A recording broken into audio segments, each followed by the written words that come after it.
All right. Well, we are on a very special Artemis 1 launch chat. Our workforce now is very different from what it was Now, during the I believe that Artemis 1 will, if launches, will be launched from Vandenberg Air Force Base here in Southern California, which, oddly enough, it's at KSC. Oh, okay, it's from Kennedy Space.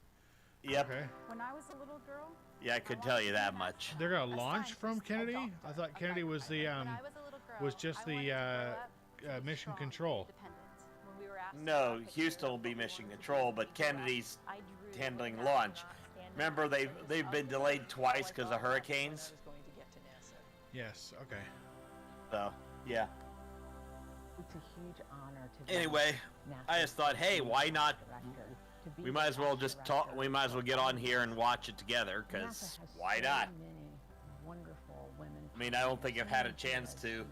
some of the most amazing. I want to say the Nothing. last. I want to say the last time you and I did a stream where a launch was involved was the last shuttle launch. Can you wipe out the OMG logo, because it's technically not Old Men Gaming? Are you sure? Yeah, just turn that off. Why would I want to do that? Being of South Asian. Should be able to just click and. Really? It's usually what I do. Really? Are you sure? I've always looked up to Sally Ride and Mae Jemison, who really laid the foundation to allow. I'll just get the damn thing. Hey. in the position that I am now. Hey. All You of should. these women were pushing Dr. Mae Jemison, I saw her on Star Trek. Huh. Now, of course, So we're getting a little. some fantastic. So we're getting a little of everything here. That inspire me every day. Waiting for them to get through. Yeah. You want to kick the subtitles on just in case we're talking while they're, so that everybody can see if we miss something. And again, oh, you talking about through here? Okay. Yeah, on that. Yeah, on the stream. Yeah, but Not I on the can't. stream. Yeah. Is Yeah, on it- the YouTube. Yeah, or whatever. Just like that? Basically. We are at such an Basically. exciting time in That way, space yep. flight right now, and Why not run the auto-generated crap? Just in case. That way, if we're talking, we don't have a problem with it, because I'm going to have mine mostly muted. We'll probably get quiet once we get down to it. If they actually kick off the countdown again. And to me, that's Well, yeah, they're on a hold. They're on a hold. Hopefully, when we hit about 54, hopefully we hit 54, and they minutes after the hour, and that kicks off a hold. It still feels pretty. But they said they were working some issues. There was an Ethernet switch that caused a downrange something to go no-go. So hopefully they're able to resolve that. I do wonder if they tried turning it off and on again, but oh well. Yeah. Yeah, I've been kind of looking forward to this all day. I did have somebody at the very end of my stream on my Don't let When was it? anyone My tell you what Stardew you Valley can stream do. pop in and ask when I'm going to play Only you StarCraft can again. realize your I don't know if I'm going to Right? play StarCraft again. Everyone. And Kind if of me being got in tired this of it role and helps to send that message. Yeah, just you- crunch. It's a great thing. I hit And the just end actually crunch. love It was that like, don't I feel can't like do a this woman anymore. at NASA. I just feel like Fair a person enough. at NASA. The women of NASA are Artemis, and we make a difference. Did the same with StarCraft 2. I never finished the final mission because it's just ridiculous. I'm the program StarCraft 2, scientist Electric for Boogaloo? space biology. I'm the director of NASA. The last Johnson mission, Space Center. you build a base and literally I it's being, your bases keep getting completely obliterated. Oh, obliterated. I am Artemis. I am Artemis. I just love the way Okay. that video ends with you and all these other Yeah. women saying, "I am They Artemis." do have What guys do you still think- in this, don't why they? is it so powerful to just I've hear noticed those that they've three switched words, pretty "I am much to Why does that resonate so much? almost everything is Represents female how led far we've now come for some since reason. The Apollo era and I how think we they're take overcompensating advantage a of the wee bit. Incredible diversity our country has to offer. Not complaining Having about it, seats but at the table for everyone, not complaining about spaces for everyone. women You've heard that a taking few times in front the and video, center and I think we're because proving Yes, that let's out be every honest, single day. 60s That we're era, not just let's at be NASA, honest, but with our 60s business era, partners. NASA I was, think it's so hey, there's a important bunch to of our guys country in to here, succeed on these really complex missions. and they're all I thought it was nerds. a very powerful video, and I'm glad that people got that message. Young girls in particular. Or some of them also can kick Another your person ass, you but saw they're in the also, video but they're is, nerds that can Pam kick your Melroy. ass. She's a former astronaut and NASA's deputy administrator. So why don't we head over to Jasmine Hopkins because Pam is there with her now. Thank you so much, Megan. And then, Yes, of course, I'm the only honored time now we'd to get be a joined by guy, Pam it's Melroy, stupid NASA Bill Deputy Nelson. Administrator. This is just a fantastic night. We just saw that powerful video with you among so many of the great women here at NASA. Anyway. What is so important about us now being ready to send, Yeah, I'm the just gonna- first woman, the first person Yeah, of it looks color like they're to just move doing Yeah, interviews. I loved watching Looks that like it's just video. women interviewing Just women. inspires me. So. So many of those women are my Oh, well. friends, but also Hey. they're just such fantastic Really can't argue with that. engineers and scientists and just Yep. so many roles at the agency. So I yeah, always thought one of the strongest teams that you could ever find is a family. yeah, I can. And But yeah, I families think are I've men and women, caught and most so of our the teams are major stronger, I thing. think, when we have, that I balance caught and most of the diversity. major So that was milestones of exciting. the But for of the me, shuttle I was a part of the years. Apollo generation, Columbia's and I was launch, very inspired Challenger's by, launch, Neil Armstrong, 86 when Buzz Aldrin, Challenger and, blew up. Mike Collins on Apollo 11, and all the Apollo astronauts. I assume you were in I school just watching cannot it as even well. imagine the inspiration, though, Yeah, for it a was. little girl. I mean, I was in never 6th grade. occurred to me that there. I mean, I Same wanted here. to be an astronaut, but Yeah. of course there were no women astronauts then. Yeah. Of I course, think they what's rolled gonna the card happen in now with the TV Artemis so we and could watch everything it. is that first woman, Yeah, and well, first see, we person didn't of have color that. is just going to have a huge impact on the next We generation. didn't really Right, find we out are until I just got watching home. with bated breath, and I know that it's going to mean so much. I got to watch it live. Look up to them, and we understand too. This is a huge. I mean, when we launch Artemis, it's Needless gonna to be a say, well, there was a global little bit of, accomplishment. what have did we Artemis just scores, see? Which are helping us make sure we explore peacefully. Can you tell us more about those? Yeah, it's really important, actually. Yeah, let's see especially here. because, Artemis scores. What do we you got? know, Oh, unlike a lot of good Apollo, where it was countries. actually Ukraine's just in the countries there. that had the ability to go to huh. space. Now there's Strange I don't see capabilities China or that are Russia for proliferating some throughout reason. the world. And so what we do with the rocket is really important, and how we go is just as important. And how we go Yeah, is apparently, as teams yeah, that's- and with our Who knows what's going to partners. go? Who's And going? with the Who knows sense what's of going to happen with the whole responsibility that we Russia have as we situation go going out on? into the solar system to do China's it trying to do peacefully, their own for thing. scientific purposes and responsibly. Right, Pam, you have a great Of sense course, of teamwork, they're probably and going to this be is definitely not our successful in first getting time. something There's done a lot of faster things than that we go are into testing out because, a well, first-time vehicle. There's actually dynamic they activity had going the on right now. they So had the how one does this they first had flight test of SLS their compare first to launch other attempt. first times, They like had shuttle they had or some Saturn V before some that? shit that was Well, leaking, so I they can do ended even up better as a test aborting and then pilot. rolling back. Then they Right rolled now, out. there's a history there. They still couldn't get off the In ground. fact, Then the amazing thing hurricane about came this is, through and they so rolled back first for flight of that. the first aircraft, This you actually time, taxied this out last to the end of one, the they runway basically and then left her run out on the pad down and the just runway secured and it come back and check all the data. because the track was Then you pretty might good. take off once and go around the So. pattern and come back and land. This is a little bit like taking off and going to fly a full mission. I'm on your guessing very first you're flight really of an fried aircraft. from today. And so I am. everything has to be right. So this Now we're getting to compares very- spacecraft that have it's- actually it's been able to very fly. Similar to the experiences that all new rocket developments have, where gotta admit, it's that's pretty not just amazing about stuff. learning the hardware. That's a big piece. Oh, of yeah. it, but it's also about gelling that team together and your procedures and how. Although somehow I don't think this thing's going to wow me like a exactly. And you have SpaceX launch does. As a test pilot, but also as a former astronaut. Because let's be honest, we saw you, NASA knows how to design. NASA can get get rockets off the ground, but they just don't have. They're just not that cool anymore. Still cool, but compare that to an one of Elon Musk's rockets, you can see the difference. They are fantastic. I mean, I'm so. Okay, we're just gonna have this. We're gonna have this stage separate, then fly back down and land. Who just came back on Crew 4. NASA's still using freaking parachutes and shit. And I think they're really excited that we're putting science front and center in the Artemis program too. We're gonna learn so much about the solar system from the moon, and even about although the Earth. Elon Musk's name is Mud right now. Astronauts are really excited about doing that hands-on science. And they are ready to go. Yep. Right, I know they're ready to go. You are as well. I wonder if Twitter will be the thing that breaks him. Then we have Artemis 2 and on. We're learning so much. What do you think about this forward movement that we're making right now? Well, it's really important. This is the Artemis campaign is actually part of a multi-decade effort that we're doing. So anybody who's watching right now can just see that we've snagged the NASA TV live feed with humans and do science from system. YouTube. So we're going to learn through the Artemis campaign on the moon, and then we're going to. I mean, what are they going to do? Worst case scenario? Oh no, it's copyright. No, it's not. It's public access. I mean, we're going so this much is the public. This is NASA stream. Thank you so much for joining us. Thank you. Go Artemis. Of course, go Artemis. I mean, NASA basically. This is. I went to NASA.gov to open mine. You did the same, and it uses the YouTube feed.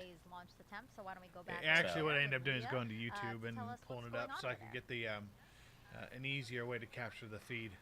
Thanks, Megan, and your rescue teams here in Michigan. But still, I don't think it really mattered either way. Again, they will really kick into action once we have liftoff, and they'll. Yeah, like I said, I think the last time you and I streamed live during any kind of launch was the I've got a moon rock here. Was the last shuttle launch. We didn't have streaming back then, though. I think we did, or at least we watched it together. In total, it was 20 pounds. This is, of course, a smaller section of that, but we're looking forward to the we hadn't even being able to go back to the moon so that we can continue. I'm trying to think. When was the last shuttle launch? At the lunar South Pole. If only there was some way we could find out, like a way to search something. So we're really excited to see what we in those samples and the ones that we have here. Now, of course, we've got a whole laboratory of scientists that are able to study all of those samples. We just opened some up for the first 2011. Earlier this year, so that we're able to test with new technology. July 8th, 2011 was last space shuttle launch. That was Atlantis. So hopefully within the next few years, we're bringing some new ones back to so yeah, that's like same experimental process on. Been over a decade since NASA's put had to show this off. Apollo 15 put a ship we're up. Looking forward to having some Artemis ones here. And even this one's not even going to be crewed, but. I'll send it back to you at KSC. You were a cool kid before you even had the moon rock, so. But now you're even a cooler kid. Yeah, now the cooler name kid. Artemis was chosen because in Greek mythology, she's the twin sister of Apollo. NASA's Leo Martin is over at the nearby Kennedy Space Center Visitor Complex, where thousands have gathered to watch today's launch attempt. Holy shit, it's guys! I'm actually joined here tonight by a very special group of guests here from Stennis, visiting Kennedy Space Center. Why don't you tell me, Ryan, what it is that ties you to tonight's launch? So we were lucky and privileged enough to be able to test the core stage. Yeah, I thought he was going to go into this thing about how he met his wife to head her in the back of pick-em-up truck just as the last shuttle launch was going off. I don't know if you're watching the chat, but on Twitch, Bester's in there. He's like, wow, nice teeth, so white. And Jack, you were actually telling me that you know firsthand, how much work has gone into hey, What Bester. does it feel like Just to saw be you. here tonight, Just saw it here. Fully integrated on the pad, ready to go? Didn't know if anybody even be watching us, to be honest. To be a part it was of like, and was just really excited to see this thing launch. We're just here because why not? This is the first chance we've had to sit and watch a launch to be here tonight. in a long time, and for definitely last NASA launch was like last shuttle launch was 2011. So why not sit here and watch it? Yeah. Yes, Bester. We are streaming the launch stream for Artemis 1, which of course is currently in a hold right now. And I think well, hopefully another minute or two we get to see the clock start. The window opens at 1:04. They're holding it T-minus 10. So 1, 2, 3. Go Artemis! Go Artemis! Ooh. That was amazing. And that's just now if it does go to about 3 if they do go near to the end of the window, we may not stay on for it. Oh, I won't, because I've had a long day Here's and Space I Center need sleep. Houston. It's the visitor center over and I'm not saying Space been awake Center since about in 3 a.m. Houston, and you can see a lot of people there after hours, because you know that visitor center is closed right now. People are waving. I love it. Wow, look at that. Whatever that is. Well, yeah, definitely when it comes to SpaceX rockets, I love them to death, and they're cooler than this one will probably be, but hey, this is, I don't think Elon's going to start shuttling shit to the moon, so. Well, don't get me wrong. Although give him time, he will. I recognize the contributions to technology and innovation, especially to the likes of Tesla and SpaceX, but yeah, and just being cooler when they launch shit. Yeah. But that dude, for the most part, is cuckoo for Cocoa Puffs. Cheerleaders, and yeah, they're embracing it. I love it. And yeah, this is the U.S. Space and Rocket Center. This is the visitor center over in Huntsville, Alabama. As I've said before, I don't even think I've been on Twitter since he took it over. So. Center there is. Yay, stuff that we don't care about. Okay. What the Artemis I went on to Twitter and changed my Twitter name from my photography from Lars D to Elon Musk ate my balls. Agency, and together the company and ESA, they provided the European Service Module, which is an important part of the Orion spacecraft. So we have quite a bit of people there. A more reasonable time over there in Germany. It is 7 a.m. So I'm gonna say. Oh, we'll see what they do here. Did I say it This right? is just the first step. It's unmanned. Oh, look, it's the original Bremen, as opposed to the new one. All right, so let's get another check on the launch team with our Daryl Nail, who's inside there. Yeah, the new one's not that big, but the internet connection's decent. Clearly in a delay now. The NASA test director, who's basically and it's cold. Looks cold out there. The launch countdown tonight has said that we are extending the hold that we were currently in at T-minus 10 minutes and counting. How far so are we that extending? Puts us off the 1:04 a.m. Eastern time launch. We're off that. Slipping indefinitely into the hold. NASA test director Carlos Monge saying that we are currently estimating how much work needs to be done before resuming the polling that's supposed to take place 15 minutes before launch. It then goes to terminal count at T-minus. Okay, so I haven't done count, so we're at least 15 minutes out. Tanking of the upper stage liquid hydrogen tank, currently 95% filled. We're in topping on that tank. It is the last of 4 tanks in the Space Launch System that needed to be completely fueled up before we launch. Of course, cryogenic tanking, a complex operation that has seen some delays tonight. We had a roughly hour delay after a replenish valve in the core stage liquid hydrogen side required hands-on work by a red crew team that went out to the launch pad and tightened down some bolts on the valve and got it fixed before leaving the launch pad, and then launch team verifying that work was complete. Now currently we're awaiting some work with the range. The 45th Space Wing, which oversees the range. This is the range problem I was talking about earlier. Ethernet switch.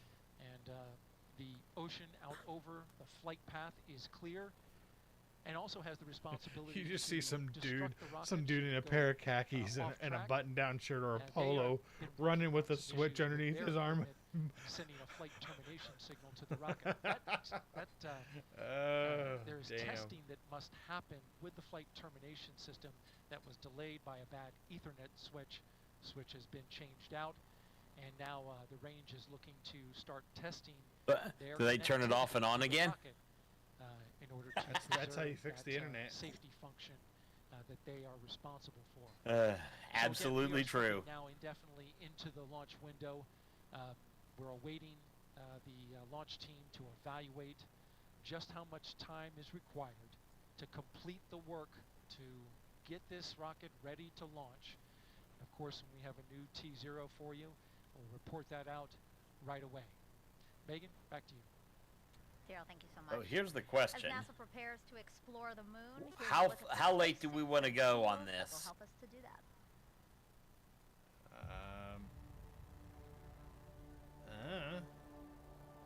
I know it's Watching just Apollo hitting. footage of astronauts doing geology It's on hitting the 10 surface of the o'clock moon for is a really you. Great way to think about What's your okay? I'm Artemis, done. I gotta putting go to people sleep on the lunar time. surface once again. About We learn a lot 30 minutes in ago. how they did science operations on the moon, But, and what it's come on, like man, to work on the moon. it's a launch you see them doing attempt. geology. You see them I'll taking do the rock best we can. samples, What we putting got? in a drive tube to take Yeah, a core let's see sample. here. You see them bouncing along the surface of the moon on the Move some lunar stuff rover around. that they used in Apollo 15 through 17. So it's a great So way it's not. to help It's just guide turning 9 technology o'clock for you, development correct? the next generation of spacesuits No. and geology sampling tools. Just turning 10. Oh, 10. Sorry, my I can't math tonight. You have the dumb? You know, these 1.6G offload No, it's systems I can't. for No, I just people couldn't in math. aquatic environment are great ways to train the mobility part, right? Like what can you do and how different does it feel to be in 1.6G and do these tasks? We've been training astronauts in geology and geoscience for decades now. The Apollo astronauts had literally hundreds of hours of training in geology before they flew to the moon. It's often said that the Apollo astronauts had the equivalent of a master's degree in geology by the time they flew to the moon. In the intervening decades since Apollo, we've been training astronauts who fly to the International Space Station because when they're on the ISS, they spend time observing the Earth, looking out the window, taking pictures of what they see on the Earth's surface. Now that we're looking at putting astronauts on the surface of the moon, we also take them into the field. We take them to field sites here on Earth what that the astronauts took to the moon. that we expect them to Astronauts see on the moon. to the That's moon. the reason why we take them into places that are unique, I always remember like Coneheads. That was a volcanic great movie. landscapes or places that are analogous to the lunar surface to train them on the Lunar scale and fidelity of science that you just can't recreate in these facilities. And so by combining this classroom and field training, we're able to prep them for fundamentals of geology. Do you remember the show, the HBO series From the Earth to the Moon? With the Artemis Yes. program, and teaching them how to Yeah, they do cover field all. and relevant They cover the whole programs. thing about geology, Science the aspects geology of in one of those, developing new like spacesuits part can it get part you to 10 or where 11. You need to go, and then once you get there, can you do the Have you? cool Oh, of course you science wouldn't, because you don't that you need have to Apple do? TV. And so that's, can you But move there's effectively a and series No, in there. I got it on DVD actually. No, but there's For All Mankind on Apple TV, which is an alternate history series about the space race, where the starts off with the Russians landing on the moon first. Of course. The lunar South Pole holds tremendous resources that are going to allow us to continue. Let me check something. Hold on. This is a place that we've never been it's still there. before. There's so much to be learned from getting boots on the ground and exploring a unique place that challenges us. So as yeah, humans and also helps us develop technologies that make our everyday life that much better. We think there might be volatiles. I take it if we don't have a time by say 10:30, 11, your time we're calling it. I'd say about 10:30 at the latest. We'll see. I mean, look again. It's I'm interested. If we have a time, you'll hold on, but must hold on. Must hold on. It's human nature to explore, pushing our boundaries and exploring our Of course it universe is, ping I pong. think just one of those things that's just stuck in It's our kind of the human problem. nature, and that we need to do it in order to understand the world around us, including our Earth and our solar system. I am just wondering why they can't get this ironed out that easily. We just heard there how curiosity is just a part I of mean, us. it's rocket So, science. With that in mind, why don't we Not do some that difficult. Because some people are I just realized I have our death counters on there from when we played STO. I reset them to 0, but that just seems... What are your thoughts on the responsibilities that come with going to space? Obviously a question for you. I am not going to space. Yeah, the opportunity to travel to space comes with a lot of responsibility. I think for all of us, it's a huge honor to be a part of these teams, and the work we're doing is so critical in supporting scientific discovery on the ground. Yeah. So on the International Space Station, we're a national laboratory. Our crew executed over 350 different scientific experiments during our 6-month mission. And so when you think about that, it's years of work to get one of these. I wonder how long it'll take Russia to figure out. Maybe we can't do this without help anymore because it costs too much. And so being prepared for those moments is really important, and understanding how to bring the team from the ground into solving complex problems. We take that really, really seriously. I mean, considering that experience is like, only a few NASA's people pretty much have been able to go to space. NASA's pretty much gone to SpaceX, and I don't know if Bezos is doing anything other than just shooting dick rockets up. And the perspective we gain from but yeah, it's really great to see and hear that you guys. I don't know if that's that, right, like that this experiment that you're. But I think NASA's kind of getting out of the launching commercial and satellites because let's be honest, my life's work, 20 years of my life's work. So they tend to be a little bit. I like that a lot. Okay, we have another one from social media here. Astro Kayla, have you considered what you might say if you had the opportunity to be the first female to set foot on the moon's surface? No, I have not considered that. If I was in that role, it's something I would take really seriously. I think the iconic words of Neil Armstrong, one small step. I know what I'd go with. Suck it, Neil. Something that we all know. Are you kidding? If I was stepping on the moon, I'd be like, "Hey, MasterCard, I'm not coming back." Embedded in our psyche, those important words. So I think it's something I would have to think a lot about ahead of that. Yeah, that would be in the history books. That'll be something you're remembered for. Oh my gosh, I'd be so anxious delivering it. Even we got. Okay, is it time for us to start making fun of Neil Armstrong? Because of course I'm going to. That's because he's from Guapa, Canada. Okay, let's see another question here. Oh, why is that's 20 minutes away from me. They're all assholes over there. All of them, every last one of them. The kid, kid. Snoopy up here. It's a continuation of the same. Neil's one of those. So yeah, he's an asshole. Perfect guy to shoot into space and pull off a landing on the moon, but still an asshole. For some reason, it would be easy to see us. But I'm gonna have to take a phone a friend on that one, I think, to know the real answer. I'm sure somebody will be. I think my energy levels are tanking too. Let's just see what they say. See if they give us an update. Because we're into that that period, right? The launch window.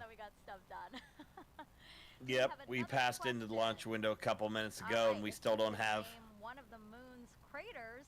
What would you name it? Oh man. I'd go with Big Fucking Hole. That's a big decision. I thought you might say the name of your zero-G. I'd name it after my.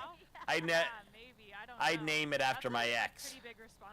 A giant crater in which things could go into. A lot of the craters on the moon already have names, so I'm sure there's some that. A giant hole that's been pounded repeatedly. Explored them yet, but a lot of them are. About right.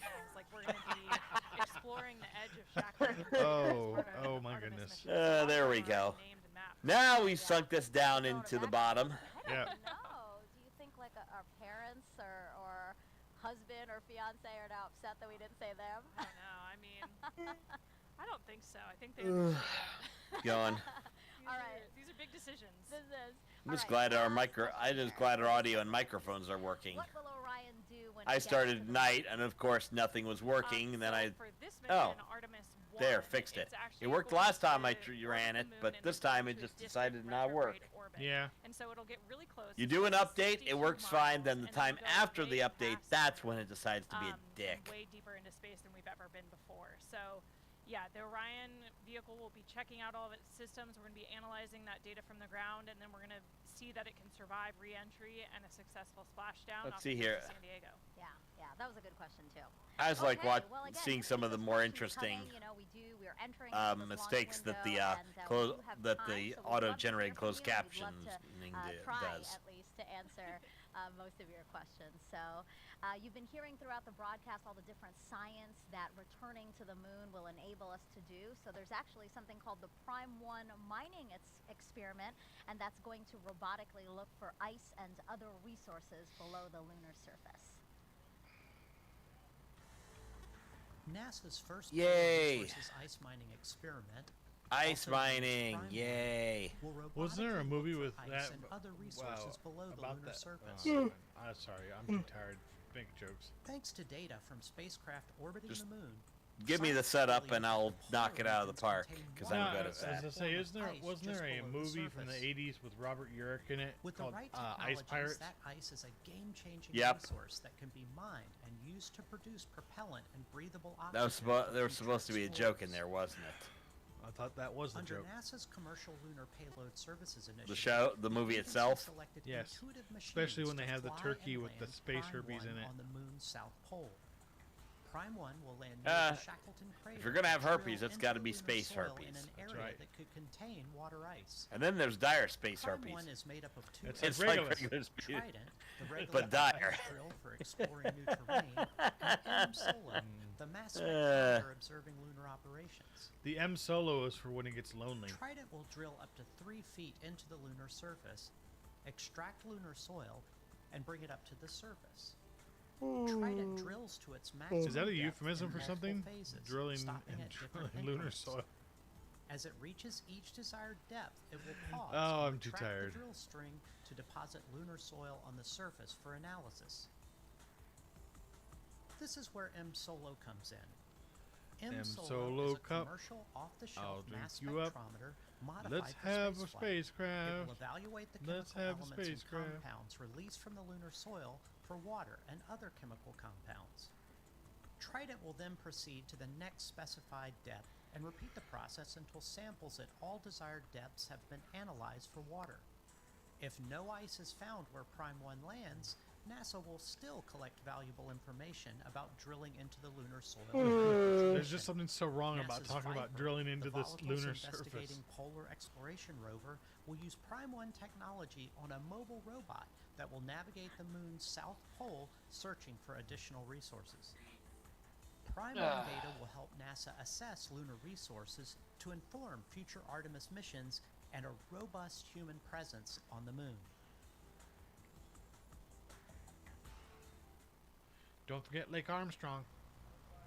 So we are still awaiting a new T0 for today's launch attempt, but for more on what to expect when we launch for this first day, let's go to NASA's Dan Hewitt. He's inside our Apollo 75 Center. At the definitely bring up the audio on this. This is Megan, cool. Everybody. Welcome back to the moon board. The There's actual a lot of mission. people here in the complex. I just heard a woohoo. So I'm going to kind of watch this a little more. We have a great view of launch when it's going to happen, and it's going to happen today.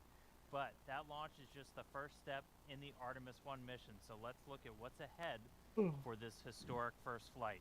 As we just said, launch is step number 1. Those 4 RS-25 engines throttle up, followed shortly love after these by graphics. 2 solid rocket They are boosters igniting, kick-ass. sending SLS and Orion skyward. Now, on our way uphill, we'll have a number of jettison events. You'll be able to see things coming off of the SLS rocket. One of the most visual ones will be Except that thing wasn't supposed to come off. Oh, shit. They'll expend their propellant a little over 2 minutes into the flight. They will separate. We'll see them flare off onto either side, and then the core Nothing we haven't seen before. We're also we've all seen the opening titles to Buck Rogers. Once you get high enough in the atmosphere, it's no longer required. You can actually do aborts using engines on Orion and its service module. I will also note that on the launch abort system, it's got those 3 solid rocket motors. The jettison motor is active. The abort and the attitude ones are not for this flight. We don't have people, so we're not flying a fully active abort system. We also have 3 fairings that are there. Just watch out; they don't have the abort system. Module, That's not until next we're flying Tuesday. up through the really dense parts of the Earth's atmosphere. Next up, everything's next Tuesday, isn't it? Separation. So we've got 4 main engines. We'll hear MECO, main engine cutoff. Those engines will shut down. The core stage will separate, drop away. It's eventually going to splash down in the ocean. And that hands over the propulsion duties to this, our upper stage, the interim cryogenic propulsion stage. Get to the part that isn't its first job bug standard shit. What's known as a perigee raise maneuver. So the perigee is the lowest part of your orbit. You have a perigee, that's your low part, and an apogee, that's your highest point. We're going to raise up the perigee, and that's going to actually put us in a nice circular path around the planet. And while we're there, that gives us time to check out Orion. We're flying it in space for the second time, the first time in this fully integrated stack with SLS. We'll be able to look at all of Orion's systems, make sure those solar arrays are capturing the sun's energy and turning it into electrical power for Orion systems, make sure the communications are working, all of our guidance Orion system. Not Orion, but Orion spacecraft before you do something that is going to send it to the moon. And that's next up on our list. That's the trans-lunar injection. For today's launch profile, that's going to be I thought it was a cis rocket of that single engine on the upper stage. Now that engine optimized for a vacuum, it's producing about 24,000 pounds of thrust. So it's a pretty big engine, and it's doing that because we need enough energy. Yep, that one. Okay, I finally got it. Send our payload Orion beyond low Earth orbit and send it on a path to head out to the moon. Now, after that burn is complete, ICPS separates. It's going to do what's called a disposal burn. So it's going to send itself on a path from Earth around the moon and slingshot out into what's known as a heliocentric orbit. So it's going to completely leave the Earth-Moon system. And we're going to fling some, we'll make it solar junk rather than orbital junk. Get handed over to this, the European Service Module, and it's got a couple of different engines that it's going to be using, and we're going to be testing those out just on day 1. We're going to do what's called the Outbound Trajectory Correction Burn 1, and we'll do a couple of these trajectory corrections as we're flying out to the moon, but that first one is that first critical test of this large engine, the Orbital Maneuvering System engine. That's the one that has the most thrust, generating about 6,000 pounds of force in a vacuum, and that's what's going to be doing a lot of our maneuvers, or giving us that pushing power as we do these maneuvers around the moon to enter into what's known as Distant Retrograde Orbit, or DRO, and that's this dotted line that you see around here. Now, we call it distant, basically because of the distance we're away from the moon. We're about 40,000 miles, a little bit less, off the lunar surface. So anybody knows, Patrick knows that he would probably close that distance in about 20, 25 minutes. Counterclockwise fashion. We're going to be I drive a little fast. Orbit around the moon, opposite retrograde. Fast to do that, ship. We're gonna I've mellowed out in my old age. You know, the thing is, like, you know, I used to get in his car and be like, how fast does this thing go? And he'd be like, make past 0.5 past. Again, the major thrust coming from that orbital maneuvering system engine. After we do that, oh my goodness. Okay, so those who don't know, Patrick and I grew up together, and we went through high school together and all that. And I believe your first car was a Chevy Cordoba. Chrysler Cordoba. Chrysler, sorry. That was a Chrysler. And then the second car was a Mercury. Was it a Mercury Cougar? Yep, the Mercury Cougar XR7, which got about 5-6 miles per gallon. I was gonna say, didn't he like get negative gas mileage? You're going to learn things you didn't even realize. Almost. Considering I had that, I drove twice. I burned at least 2 gallons a day in that damn thing. Now, to be fair, back then, gas was only about 85 or so 90 cents. And we will do. Yeah, I still remember the day before I left to move to New Zealand. Gas was 88 cents a gallon. And this is what's going to commit us from leaving the moon and heading on back towards Earth. Yeah. We'll dip in once. This is, I mean, again, this looks like fun. Use the lunar gravity What? Even if it does like a little tiny miniature similar to penis. the way out, we can make correction burns as we kind of fine tune our path. I just want to see this thing go. And then it's time for re-entry. A couple of things happen before that. One of the really critical ones: spacecraft separation. We're going to attach the European service module shortly before re-entry. While it's a little bit more advanced than the old Apollo program, all this shit sounds familiar. Is goal number 1 of the Artemis 1 mission, is testing this heat shield at lunar return velocities, because when we make that trip around the moon and we come back, we are going in speeds of excess of 20,000 miles an hour. So when we slam into the Earth's atmosphere, almost as fast as I drive. Up to more than 5,000 degrees Fahrenheit. For the Artemis 1 Bobby profile, McFahrenheit. we're going to do what's known as a skip re-entry. So basically, you can come in too shallow and don't skip worry. off the atmosphere to be a fireball. Narrow, and you're going to do. Just remember, kids, there's no I in team, but there are 6 eyes, and I don't give a shit the size of the room. I cast fireball. Skip once off the atmosphere, and that we're the heat, but that's never going to get old. The G loads on the crew. Nope. Once you're through that, you get to. Not as long as I've got not as long as I'm playing D&D with the characters and cast fireball. Slow Orion down before it splashes. Speaking of D&D, I was thinking that I'm really digging my character, Circle the Moon Druid, who does the he does the stoner thing now. I was thinking of kind of like trying to mold him into like a little bit of a Cheech Marin type of character. Water upside down, those can inflate, and they put us back upright into what's known as stable 1. That's where you want your spacecraft to be, nice and upright in the water, especially if you're an astronaut in there floating. Now, we also have a large U.S. Navy ship with a big bay that's going to basically come up and swallow Orion into its deck, and you've got a couple of other assets in the area. Now swallowing the spacecraft into a ship, that might be even cooler than what than the recovery that SpaceX pulls. To a splashdown in the Pacific, and that will be the first mission. It'd be funnier though if it like had like a the farthest we've ever sent a human-rated spacecraft in history, and just the first step before we that would be people cool on board. So that's a look at everything still to come. We're counting down to that launch. I'll send it back over to Megan and the team at the host desk, guys. A very comprehensive look at that. Thank you so much, Dan. If you're just joining us, welcome to Kennedy Space Center and our live coverage of Artemis 1, an uncrewed flight test that will return us to the moon in nearly 50 years. But you know, some might ask, why the moon? Well, here's why. Well, why not? We are going. The history of this agency is marked with broken barriers. Okay, I don't care at this point. With science fiction turned reality. I did watch when I forget the name of the ship. I did watch live when they slammed that one ship into the asteroid. And with first thing I thought you were going to talk about. That was cool watching it get closer, and then the last one, they get part of a picture and it cuts off. Oh yeah, because it self-destructs as it slams into it. Presence just outside well, yeah. Gravity. Okay, now you've completely lost me. Anytime you put that shriveled up dickbag Bill Nelson on, I get annoyed. This is why. I just don't like him for some reason. The moon is a treasure trove of science.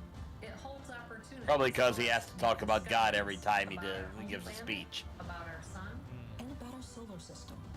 The wealth of knowledge. I remember when I was watching the chat last time when they were doing something, and he gets on and gives that the chat just went crazy, ripping into him. It was glorious. That have shaped our culture. The breakthroughs of the Artemis era will define our generation and the generations to follow. The tens of thousands well, I'm telling you, if of we don't get an an update here are just the beginning soon, of a lunar economy that will see hundreds of thousands. Because yeah, I was hoping we could have nailed this one, but this is not an ambition of one entity or one country. Yeah. The exploration of the moon is a shared effort. we'll at least hang on until they give an update and say we have no. They either say, okay, here's our time, or we have no idea. We're still waiting impatiently. Because the ambition to go has Because we know once they get a time, it's going to be at least 15 minutes before.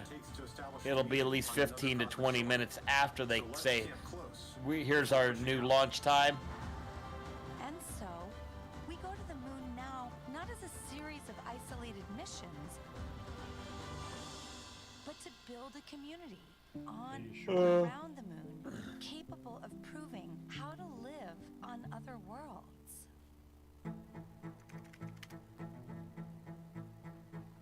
I just can't wait till they film the first. Till they film the first porn on the moon. Didn't they already get us porn in space? We will anchor our efforts on the lunar South Pole. I think they did. Oh no! How terrible! Where? For long-term science and exploration. I had to do a double take. I thought that was Marjorie Trader Green. No. No, this has No, this is video with people who have intelligence. And thrive in a partial gravity environment. With improved spacesuit designs, mobile habitats, and with reconnaissance. Let me see here. What was I? We will learn how to utilize the resources we find on these other worlds, starting with finding water ice and purifying it into drinkable water. And refining that into hydrogen for fuel and oxygen to breathe. We will establish fission power plants on the surface of the moon, capable of supporting a growing community of efforts. And we will expand the logistics supply chain to enable commercial and international partners. To resupply and refuel deep space outposts. None of this is simple or easy, but nothing in our history. Okay, so I found out an answer to this. Pornhub has created an Indiegogo page to help support their effort to film the first porn in space. Is a natural extension of all that we've learned in low Earth orbit. And what we will Plans to send actors and presumably a camera crew into space where they'll film the act. I always reminds me of the that cutaway scene from Family Guy. He's like, so what was it like? Being in space? He's like, oh, it's great. You know, you get to travel around the Earth at so many miles per hour, and you get to see this sunrise every few minutes. And he goes, plus it's plenty of time to rub one out, but after a while, it's like living in a snow globe. Throughout this launch broadcast, our NASA's Leah Martin has been introducing us to people over at the Kennedy Space Center Visitor Complex. I don't care, people at the Kennedy Space Center Visitor Complex. I want some info-rama on the longitude. Near and far, young and old, just really excited to hopefully see. Waiting for one more update. Flight. So now she's joined by somebody else who has a really interesting story. Leah, tell us about it. Megan, I think one of the most exciting things about being here tonight is being with people who are like-minded, who have such a strong tie to the history of our nation's space program. I think he's high. And I actually struck up an amazing conversation with Scott here. And the dude looks like he's just been toking it up, and he's like, tonight's launch as well. Oh yeah, I literally grew up with NASA. My father went to work with the NACA before NASA. Went to work for Dr. von Braun, followed him over to Marshall Space Flight Center. And you mean the German rocket scientist that we brought over because Saturn 1, Saturn 5, Nazis made good rockets? And then because of that, he brought me here to see Apollo 11 launch. So that was my first launch. I was 5 years old. I loved it. Still remember the sound. Loved it.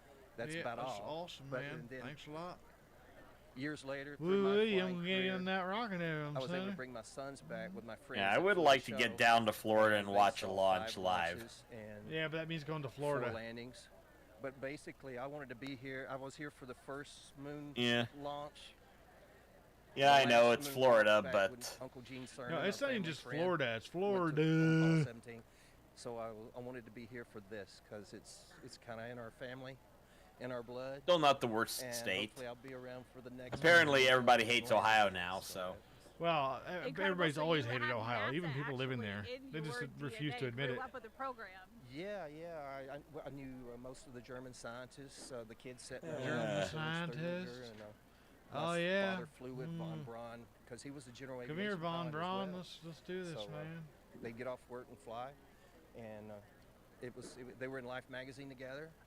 No way, that's so awesome. It was fun. I literally knew Al Shepard, all the Mercury, Gemini, Apollo guys, and it was an honor. And I got to have sex with a few of them. That was the important part. And but I can still come here and see them. We can, and we're so grateful, so thrilled to see you here tonight, and so excited that you will be able to actually compare the last launch and the sound of the last one with the one tonight. It's absolutely going to rock the sky. Go rock that sky. I want to feel it. Yeah. Well, thanks so much for joining us tonight. It's been an honor to meet you, and Megan, we're going back to you. Leah, thank you so much for sharing that. That was such a fun story. Yay, we're standing around waiting. This is a live look inside of the visitor center there. Lots of people hoping to see the launch today. I love this guy in the front with his NASA shirt representing. And again, just seeing representing you got to have a goddamn meatball. That's all I got to say. And are excited about our next giant leap into deep space. So glad to take the fucking leap. Let's go. I love this. Yeah, the team in Marshall and Huntsville there is always ready for their shot, waving their flags. They're super pumped. That's the home to the SLS. Didn't they already run this footage before? They have a dog in the fight tonight, seeing Aretemis launch for the first time. Is that an inflatable astronaut in the center? Do you see that? I think somebody is dressed up as an astronaut. Look at that. Yeah, they're representing. Ready to go. I love this. Hello. Yeah, I'm so glad that they're Halloween there. was like Again, these 2 visitor weeks centers ago. are closed to the public, but Like you know, the 3 people weeks there ago. decided to hold a watch party. Oh, And look, that's our friends exciting in to see. Germany are ready for us this time. I know, they clapping. anticipated the delay. They look pumped and ready to go. So these are employees of Airbus. Airbus is the main contractor for the European Space Agency, and together they provided the European service module for the Orion spacecraft. Sure, so they did ping really, we pong. should be applauding them. They shouldn't be applauding. Thank you so much, guys, for your contribution to the program, and can't wait to see Orion. I did not and need to look SLS over there and see that. Okay, so now let's head back over to Daryl Nail over with the launch team, so we can hear any updates about T0. I want to go to Megan, sleep. thank you. And here we go. The picture is starting to emerge as the launch team now reports out that they only have a few minutes left of work to do before they're ready to pick up polling. And we're also hearing that some of that polling, which kicks off with the mission management team, is also now just about 3.5 minutes away. Okay. We are currently still in that hold. But the launch team, that's what I was waiting to hear. NASA's test director is continuing to move the team forward. We've wrapped up work on the upper stage and the lower stage. You're looking now live inside firing room 1, where launch director Charlie Blackwell Thompson is overseeing her launch team. We've had a number of delays that have put us off the T0, but we are starting to track to a T0 close to around a 1/4 till, top of the hour. Oh yeah, no. But we do need to have some polling that takes place.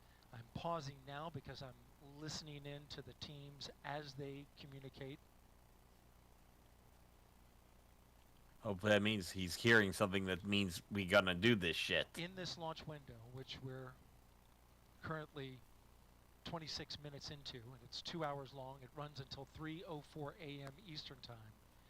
We have what's called 40 cutouts. And in those cutouts, they range from about a second to about a minute. These are times where they can't launch. These cutouts must be accounted for when determining a new T0.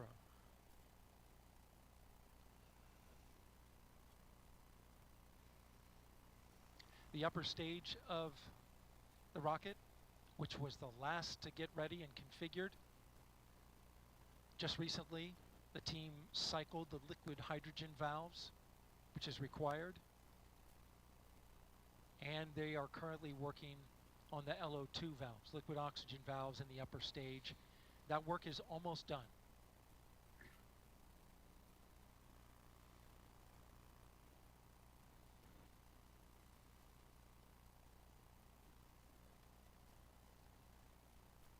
We are now 1.5 minutes away from the poll of the mission management team,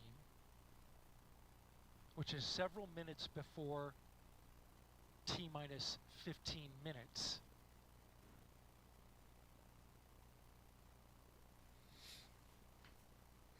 When that poll starts, we'll get a clearer picture of our T0. Okay, so we're getting close here, hopefully. Yeah, everybody looks tired and bored.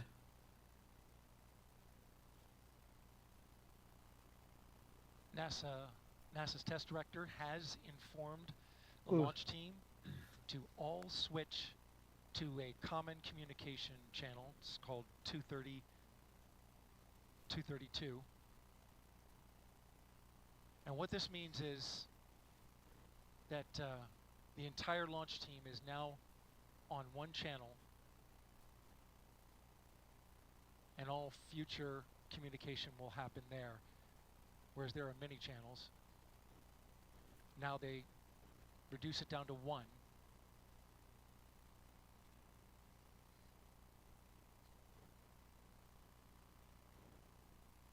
Just heard from NASA test director Jeff Spaulding. Jeff Spaulding's on. They swapped out. There are currently no constraints to launch. Great news. Again, no constraints to launch. And they're getting ready to pick up with a poll to determine readiness for launch.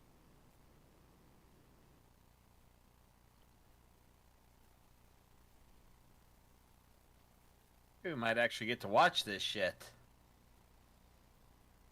That's if I don't pass out in midstream. Yeah, I know the feeling. For some reason, I'm flagging too. I got a feeling.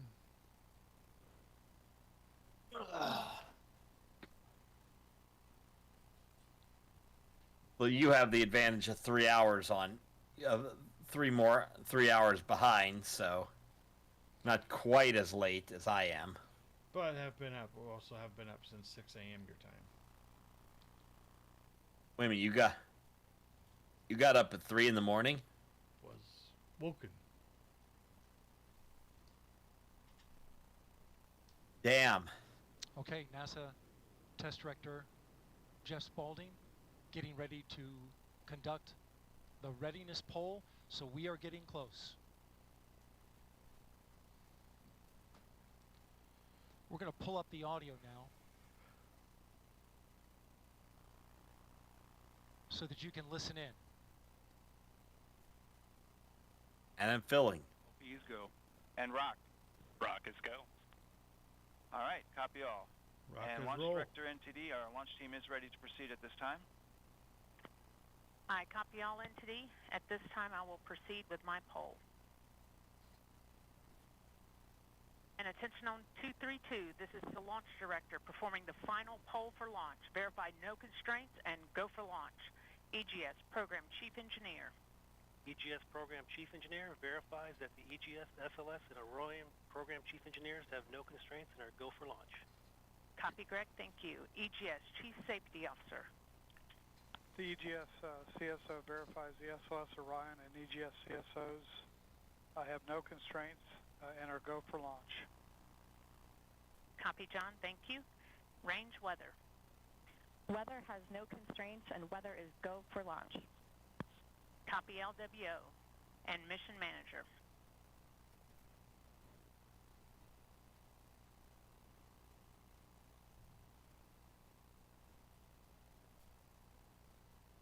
And Mission Manager, Launch Director.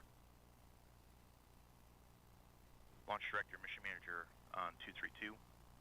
The mission management team has been polled. You have a go to proceed with terminal count and launch of Artemis 1. I copy all. Thank you. Woo! And NTD, Launch Director. Go ahead, Launch Director. Yes, sir. On behalf of all the men and women across our great nation who have worked to bring this hardware together to make this day possible, and for the Artemis generation, this is for you. At this time, I give you a go to resume count and launch Artemis 1. Copy, Launch Director, and thank you. All right, we do have a couple of steps to configure, and then we will be ready to resume the clock. CVSE, NTD. CVSC here. Initiate recording of Orion cameras at this time. In work. NTD. RSR here. Perform the booster ignition SNA arm rotation enable. NDT, RSR, booster ignition SNA arm rotation enable is complete. And I copy. Thank you. Okay, so there you heard the poll from Launch Director. Early.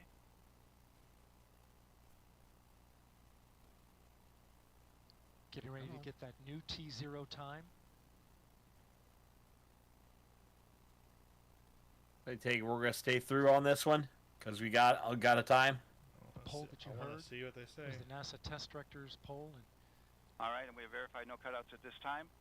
And all personnel, we are going to resume the clock. GLS, you can resume the clock on your mark. GLS copies. Countdown clock will resume on my mark. 3, 2, 1, mark. GLS mainline has been initiated. Okay. T-minus 10 minutes and counting. We are T-minus 10 minutes away from liftoff of Artemis 1. As you can see, the clock is now moving. Let's put that up. There we go. 9 minutes That's and what I wanted to 47 see. seconds. All right. Now we know. Now I'm gonna go. Now we know we're staying for it. And now I'm gonna go. I'm gonna go launch my rocket before they launch their rocket. Yep. Then when you get back, I'll do the same. 1:47 a.m. Eastern Time and 44 seconds. I'll stay here and talk for just a minute while Lars takes care of the business. Terminal count. Then I will take a quick rush to take care of the business. Liftoff now 9 minutes away. So terminal count. Control has been given over to the GLS, the ground launch sequencer, a computer and software that is doing all of the commanding and monitoring of the Space Launch System.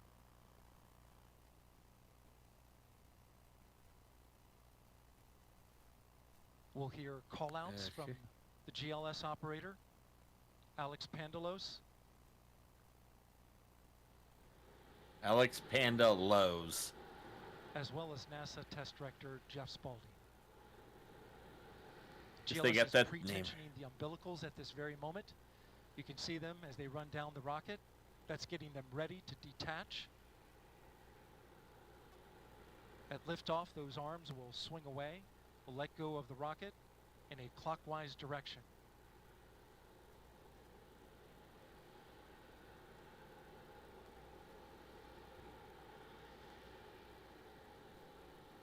T-minus 8 minutes and counting. How long Lars is taking here? The GLS is performing up to 100 commands per second, including configuring ground systems for power transfer to the rocket. Well, that seems like a lot, but then again, we're talking computers. GLS computers could do a lot of shit. Video inside and outside the crew module to collect data for engineers. Purging the aft skirt booster with high flow nitrogen. Clear out any hydrogen gas that may be there.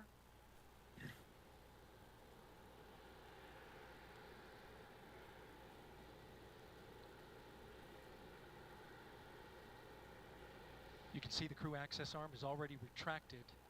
When there is crew during Artemis 2, it would happen at T-minus 6 minutes. But out of abundance of caution, they went ahead and retracted the arm well ahead of liftoff.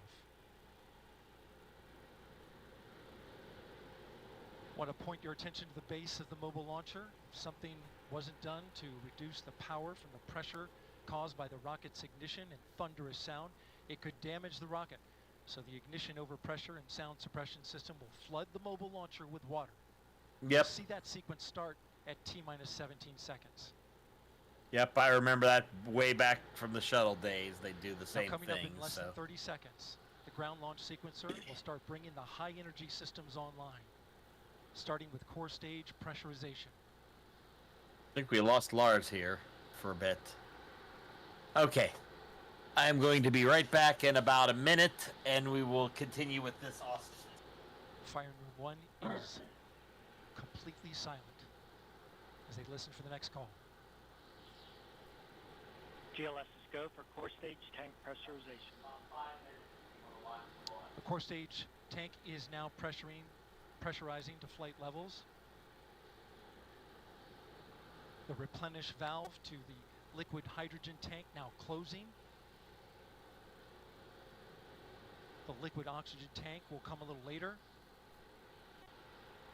Now we're arming the Orion ascent pyros and transfer to internal power.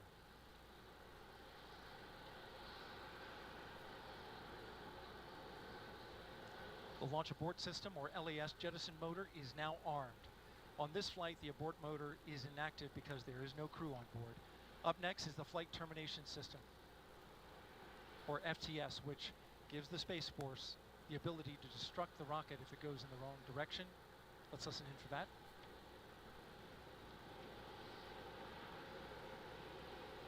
GLS is go for FTS arm. The flight termination system is now armed. Coming up at 4 minutes and 40 seconds, a big moment. This is where the RS-25 engines and their bleed go to high flow. It's been a little tricky to dial in. GLS is go for LH2 high flow. Our buds have just...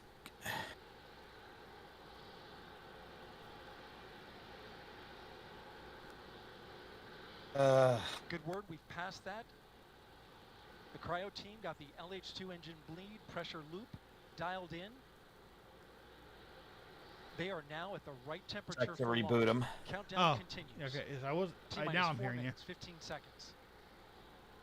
Up next, now your mic is going in and out. Those are high-speed turbines which provide pressure to hydraulic pumps that steer. I don't have any sound. Why don't I have sound? Okay, well I can hear you. Power unit start. I can hear you, but I don't have my sound. I don't have sound on the... Why is this not working right? Vector control test. Hold on. T-minus 2 minutes and 30 seconds. That can proceed now, and we will see the engine's gimbal at the bottom of the core stage. My sound completely glitched on me. Oh, come on. At T-minus 3 minutes and 10 seconds. I gotta fix this fast. Purge sequence 4. That's a helium Come purge. on. The 4 core stage engines downstream of well, the propellant what I valve, can do is I can feed the launch audio to you through me. Yeah, it's going to be delayed as hell, but go ahead. GLS is go for purge sequence 4. And in just a few seconds, GLS will close the core stage LOX vent, liquid oxygen. Okay. The white vapor cloud caused from the super cold. You should be getting audio feed from me now. In the atmosphere will disappear. You see it coming out Hold right on. now. I got it back. And there it goes. It's closed. LOX vent closed. Pressure rising in the core stage LOX tank to flight levels. Coming up in 15 seconds, look for that thrust vector control actuator test. There we go. Engines got it.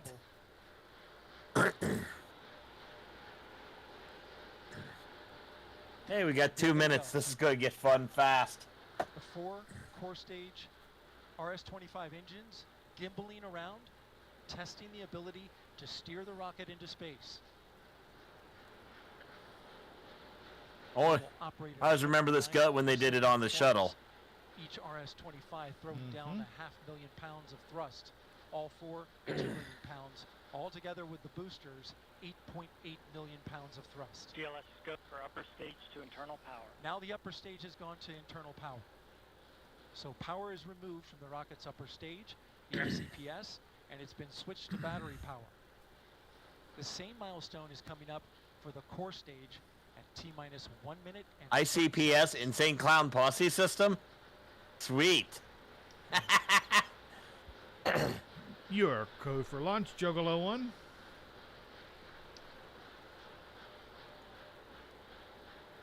GLS go for core stage to internal power. The rocket's core stage, which houses the 3 flight computers, is now on battery power. So there is no more hold time available because there's no more margin on the batteries. So if we have a hold, we'd have to recycle back to T-minus 10 minutes and recharge those batteries. The count continues. They better launch the damn thing or we're calling it. T-minus 1 minute Shortly counting. after liftoff, Mission Control Houston will take control of the rocket, and my colleague, Leah Cheshire, will take over. I've got a fractional variance between my two earbuds. And counting. Coming up at T-minus 33 seconds, the GLS will hand off control to the ALS. They're off sync just by... On board the rocket, it will take there over we go. command and control of the rocket. There's just a slight variation between the two. Enough that I can hear it, but not enough I can tell which one. The Space Launch System is now counting down to liftoff of Orion on its maiden voyage to the moon. Launch team can no longer recycle the count. Did I lose you? Sound suppression water now flowing under the ML. Yeah, I did. Oh. And here we go. Come on. 10. Hydrogen burn off. Now? Come on, come on. 7, 6, 5. 4-stage engine start. 3, here we go. 2, launchy, 1. launchy. Boosters in ignition. There it goes. There she goes. Still almost as fast as you drive. And beyond.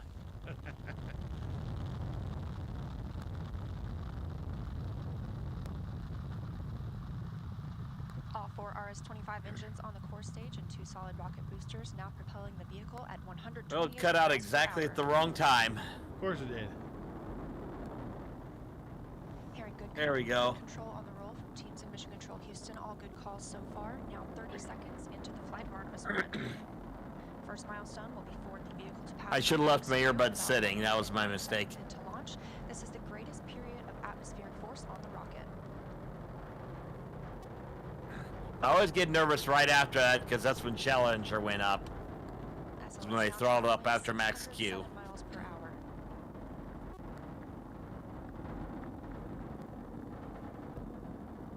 You're looking at 8.8 million pounds of max. It's much cooler to watch during the day. Although hopefully we'll get some visual from the.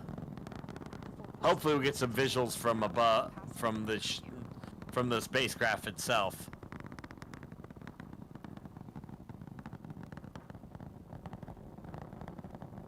Although, I mean, look at this. Okay, we're watching this in ultra high definition. I mean, it is like, aside from, you know, some focus issues, it's like smooth as butter. And it is just, I mean, look at that. We didn't see that back in the 80s. Boosters to cut off and jettison about 2 minutes and 11 seconds into yeah, we had about 30 seconds from now. Again, quiet here in Mission Control Houston as teams continue monitoring the flight of Artemis 1. We're now 16 miles downrange from the launch pad at Kennedy Space Center, traveling over 2,800 miles per hour.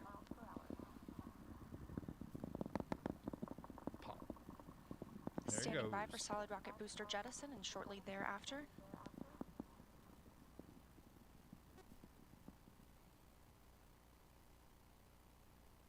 There they go.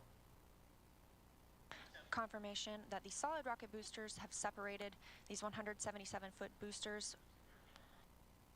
Now the core stage continues to power the flight of Orion, all 4 RS-25 engines firing, traveling over 3,400 miles per hour, 46 miles downrange. I've seen enough shuttle launch. That looked beautiful. 2 minutes and 36 seconds into the flight. Hearing nominal There's the thing. Mission Control Houston. Good. Now they got the display on the bottom. Core stage. Next up, we'll be looking for the service module fairing to separate. This is 3 15 by 15 foot fairing panels, providing structural support, protecting the service module. Those will separate at about 3 minutes and 11 seconds into flight, and very shortly thereafter will be followed by the launch abort system separation.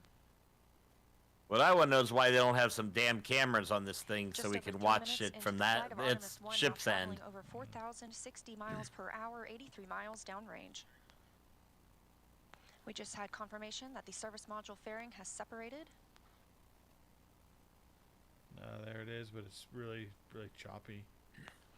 And that the launch abort system pyros have fired, separating those from Orion as well. For future crew members. And I don't know about you, but I lost audio from the feed. Yep. There. We can at least watch the video. If SLS were to lose an engine at this point in the mission, we could still achieve a nominal mission. We would just have an extended main engine cutoff time. However, we still have 4 good engines, all at maximum thrust right now, powering the first flight of Artemis at 5,200 miles per hour, 148 miles downrange. And now we just got a CGI version of the rocket. Yeah.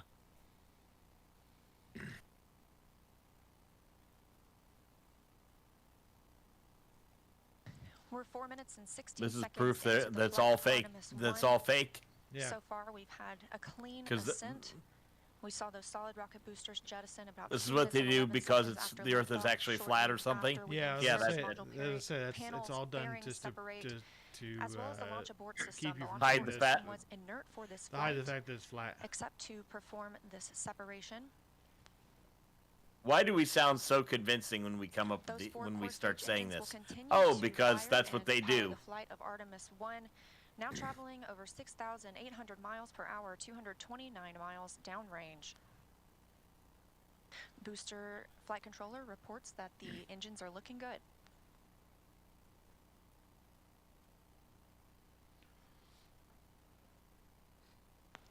Our core stage main engine cutoff time is about 8 minutes and 3 seconds. We are now 5 minutes and 11 seconds into the flight, 7,656 miles per hour. Well, I think I've seen Again, enough of the core stage feed. engines, those 4 RS-25 engines. We'll at least stay for main engine cutoff. The last time those core stage engines flew, they were taking space shuttles to orbit, and now with upgraded capabilities, they're launching the future of human spaceflight. Eventually. 5 minutes, 42 seconds into the mission, we are now traveling 8,800 miles per hour, 345 miles downrange from the launch pad at Kennedy Yeah, Space it's a Center. dot.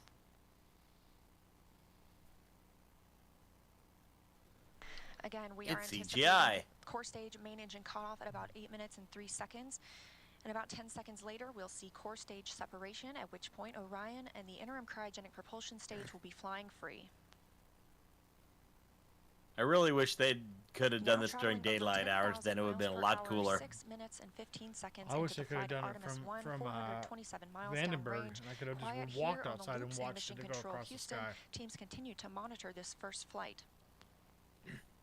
Yeah, but you know they're gonna fire this kind of stuff is gonna be fired off from Kennedy. Vandenberg's good if they want to. About a minute and a half now. If they want so to take that's it up core the stage main coast. engine cutoff time. Our 4 core stage engines continue to fire. But maximum this is thrust. going to be a standard orbit for translunar injection. So.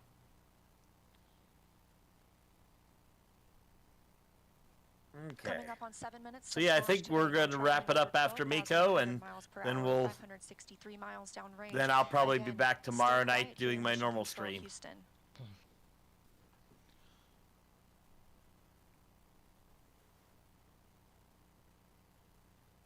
As we prepare for main engine Did they cutoff, say 8 the something? 4 RS-25 Yeah, let's engines say are beginning to throttle down. Like 8 minutes or 8 minutes 30 or something like that. I want to say 8 minutes, I think. Something about 30 seconds. But I'd say if anybody is watching, you might as well jump over 30 to the main seconds now NASA until channel core stage because main engine we're cutoff. not going to be able to All add four much. engines continue to throttle down.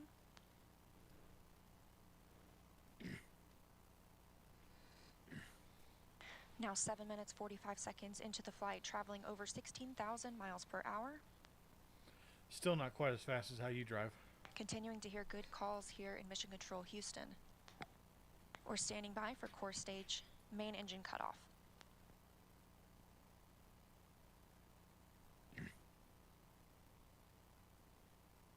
So I wonder when the PRM burns and TLI burns and we have occur. confirmation of core stage main engine cutoff. Probably another couple It's hours. now in Earth's orbit. Hmm.